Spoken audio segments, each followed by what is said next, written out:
Voilà, merci beaucoup. Nous recevons pour vous Obed Moutoualé, acteur politique et aussi président de la Ligue des jeunes de Agir pour le Congo, Agir pour l'avenir du peuple et le développement du Congo. Bienvenue. Merci. Voilà, vous êtes jeune. Ouais, trop jeune même. Trop jeune. Ouais. Mais pourquoi vous dites trop jeune même? Ouais, mais je fais partie de la génération 90. La génération de Nantes. Ouais. Et qu'est-ce que vous allez apporter? Parce que génération de Nantes, vous avez déjà une trentaine, c'est ça? Ouais. Voilà, vous allez apporter quoi dans la politique? Parce que déjà, le président Joseph Kabila est devenu président à 29 ans. Patrice Lumumba est mort à 36 ans. Oui. Ça, c'est qu'il était jeune. Oui. Alors, il y a d'abord le processus d'enrôlement. Et vous, au niveau de votre ligue, qu'est-ce que vous faites pour pouvoir certainement sensibiliser les gens à pouvoir s'enrôler en dépit de tout le couac constaté? Bon, en fait, l'enrôlement étant une clé pour définir l'avenir du pays. En tant que président de la Ligue nationale des jeunes de la PDCO, je sensibilise tous les jours les jeunes, ceux-là qui ont les ambitions de postuler et ceux-là aussi qui n'ont pas les ambitions de postuler mais qui doivent au moins définir. Est-ce que vous d'abord vous êtes déjà fait enrôler? Oui, déjà.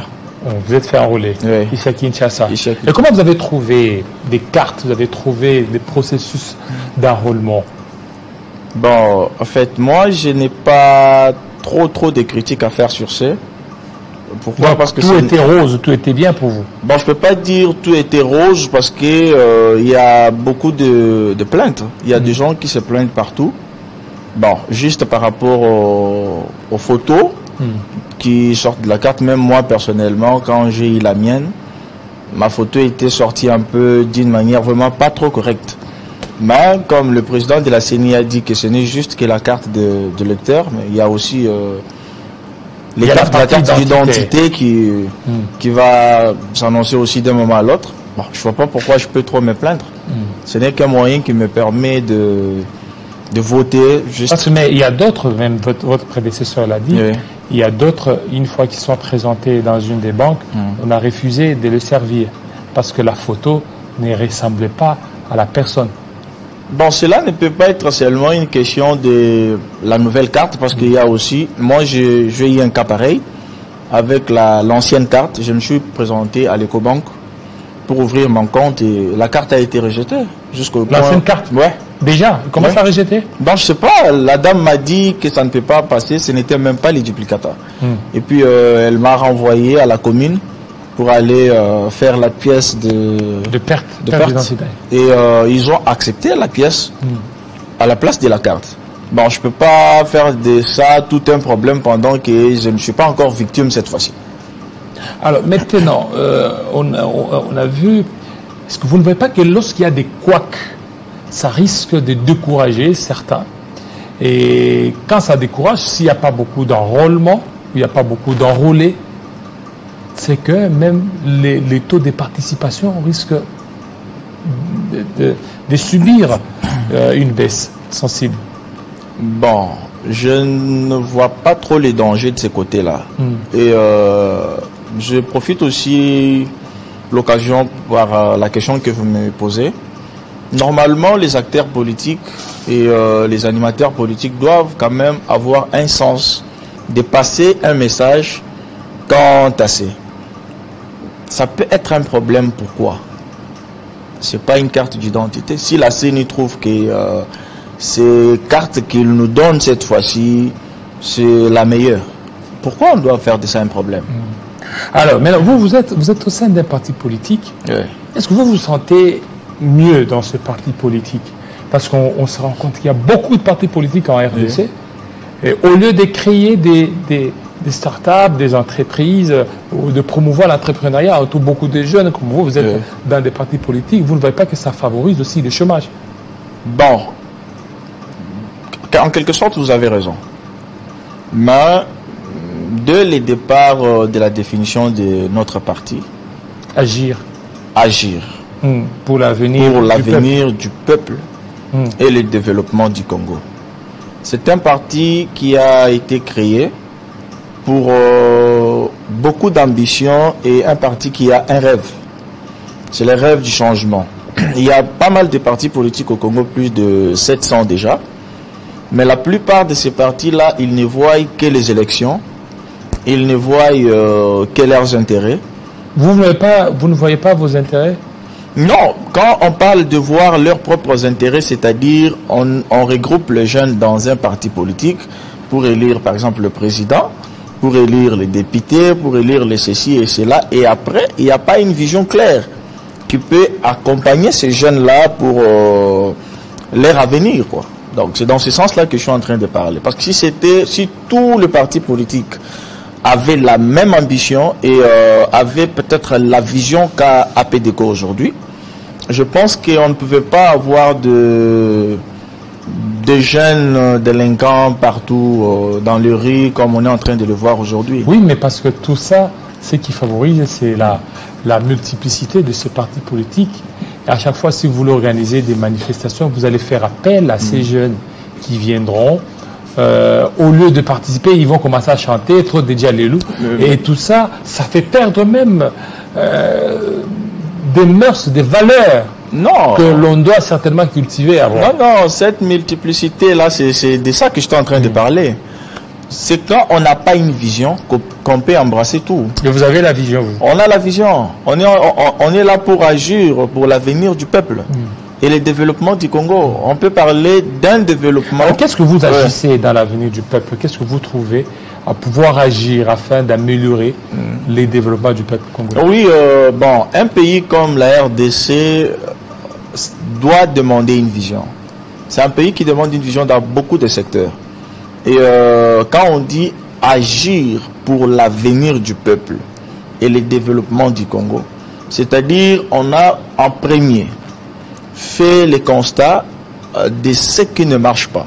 Fait le constat d'où peut-être nos prédécesseurs, nos aînés, ce qui a fait qu'ils échouent peut-être dans un des secteurs. Et nous, quand on prend le temps, on voit que non, avec nous, si on fait ça, si on apprend ça et ça aux jeunes, quand même, il y aura un changement. Parce que le changement ne vient pas par un peuple qui est inconscient. On doit agir, réveiller la conscience surtout des jeunes, pourvu que les Congos de demain ne puissent pas... Et vous faites quoi pour réveiller? Parce que vous parlez éveiller la conscience des jeunes. Il y a beaucoup de choses qu'on est en train de faire. Comme quoi, notre parti a l'organe chargé de l'entrepreneuriat. L'entrepreneuriat. Ouais. Vous êtes en train de promouvoir l'entrepreneuriat. Exactement. On est en train de montrer... Vous avez combien d'entrepreneurs dans votre... Jusqu'à présent, on en a au moins 15. 15 entrepreneurs. Ouais, parce que le parti... Qui excellent. Ouais. Et ils sont financés, sponsorisés par qui? Bon, dans l'entrepreneuriat, ça ne demande pas seulement d'être financé par quelqu'un. On est en train de montrer aux jeunes leurs propres valeurs. Avec 100 francs, vous pouvez vous créer quelque chose. Avec 200 francs, vous pouvez vous créer quelque chose. Au lieu d'attendre que les partis organisent une manifestation pour tendre à la main, être servi par un 5 000, 10 000 francs et demain vous retournez toujours dans la même misère. On a quand même une vision et nous avons des jeunes qui excellent dans ce qu'ils font et puis on accompagne tous les jeunes qui... Et est-ce que vous êtes prêts pour les élections? Parce que on voit, il y a beaucoup de partis politiques aujourd'hui qui ne sont pas prêts pour les élections. Voilà pourquoi ils sont en train de tergiverser des mandats, certains préalables à la Commission électorale nationale indépendante, montrant qu'ils ne sont pas prêts. Est-ce que vous, APDCO, êtes-vous prêts pour aller aux échéances électorales? Écoute, monsieur David, les élections, c'est une question de stratégie. Vous aviez ces stratégies. Mais exactement. On est prêt pour les élections et puis on va gagner aux élections. Vous êtes prêt pour les élections? Très prêt même. Et vous... c'est qui votre candidat président? Notre candidat président, c'est Félix Antoine Tshisekedi. Donc vous êtes dans l'Union sacrée? Ouais, on est... Mais comment vous comptez vous retrouver parmi des grands partis au sein de l'Union sacrée, sachant qu'il y a des partis qui pèsent, qui risquent certainement de vous écraser, et même dans des nominations, peut-être vous ne vous êtes pas retrouvé par rapport à ça. Bon, c'est vraiment une bonne question que je dois répondre en 2 étapes. Vous savez, le Congo, c'est un pays qui a beaucoup de facteurs. Et la politique d'aujourd'hui n'est pas égale à celle d'hier. C'est-à-dire quoi? Ça ne demande pas d'avoir beaucoup d'années dans la politique pour être grand. Parce que je peux vous citer des partis qui viennent récemment d'être notifiés par les ministères, mais quand même qui s'imposent sur terrain. Vous êtes notifié? On est notifié, reconnu il y a maintenant 2 ans. Ok. Et les stratégies qu'on peut appliquer peuvent nous faire quitter des zéros à héros directement. Ça ne demande pas d'avoir beaucoup d'années, parce que je connais aussi, vous comme moi, on connaît aussi des partis qui ont fait beaucoup d'années, qui étaient aux affaires hier, et aujourd'hui ils commencent à titiller comme s'ils venaient de commencer. C'est-à-dire par rapport à nos préparatifs et nos stratégies aussi, et notre plan d'action, on est très prêt d'affronter n'importe qui et de donner un 2e mandat à Félix Antoine Tshisekedi. Ouais, et jusque-là, vous n'avez pas de députés? Non, jusque-là, on n'en a pas, mais les élections, c'est déjà demain. Et maintenant, vous allez vous lancer dans le processus électoral avec quels moyens? Nous lançons dans le processus électoral avec la conscience du peuple. La conscience. Ouais. Oui, mais cette conscience ne va pas voter. Il faut le moyen. Il faut vous déployer partout. Parce que pour aussi, pour avoir du poids politique, oui, il faut avoir le nombre élevé des députés ou des sénateurs. Ouais. Et d'où il faut avoir de moyens. Si vous n'avez pas, vous risquez de rester comme ça et puis disparaître. Ok. La RDC a 26 provinces. Et jeunes que nous sommes, si nous nous disons qu'on puisse embrasser toutes les 26 provinces, on va faire des fiascos. D'où on est déjà on a déjà une très grande partie de la République où on est implanté. Au Grand Katanga, il y a le Lualaba, il y a le Kasaï, il y a le Grand Équateur, il y a l'Est. Même à l'Équateur, le parti est implanté là-bas? Déjà. Nous sommes à Sidoubangi, nous sommes, je crois, à Bouende. On a vraiment beaucoup de militants de l'autre côté. On a quand même fait un grand travail dans 2 ans qui nous rassure. Et un travail qui peut quand même nous amener au niveau de rassurer un 2e mandat au président de la République. Et vous êtes toujours des locataires aussi dans ces provinces-là? Non. Est-ce que vous avez acheté des locaux pour les partis? Bon, on n'est pas un parti mallette. Au niveau national, c'est-à-dire ici à Kinshasa, on a un siège, mais nous sommes en train de trouver un endroit au Grand Katanga et aussi à l'Est. Donc, mais actuellement, les sièges, c'est au niveau national, au niveau de Kinshasa. Et c'est qui l'autorité morale? L'autorité morale, c'est les camarades Pico Mwepu, qui est l'autorité morale de l'APDECO. Voilà, merci beaucoup. Et qu'est-ce qui vous a poussé à aller là, dans l'APDECO? Bon, ce qui m'a poussé... Parce qu'il y a beaucoup de partis politiques. Ouais. Il y en a beaucoup, mais qui n'ont pas la même vision qu'APDECO. Ce qui m'a poussé d'aller à l'APDECO, c'est premièrement la vision du parti, la vision du président Pico Mwepu. Quand il m'a expliqué, je suis allé pour adhérer, mais quand il m'a expliqué sa vision, ce qui lui a poussé à créer un parti politique, j'ai trouvé qu'avec les ambitions que j'avais, et aussi je vis en grande partie le chef de l'État dans ce que lui était en train de penser.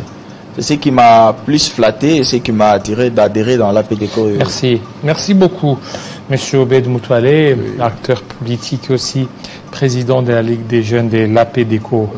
Merci, fidèles téléspectateurs. Vous avez été nombreux à nous suivre ce numéro de Kinshasa Direct. Restez branchés sur Télé 50 tout à l'heure. La grande édition de Arlette Boutella. Il sera 20h à Likasi, 19h à Bukungu. Très bientôt sur Télé 50.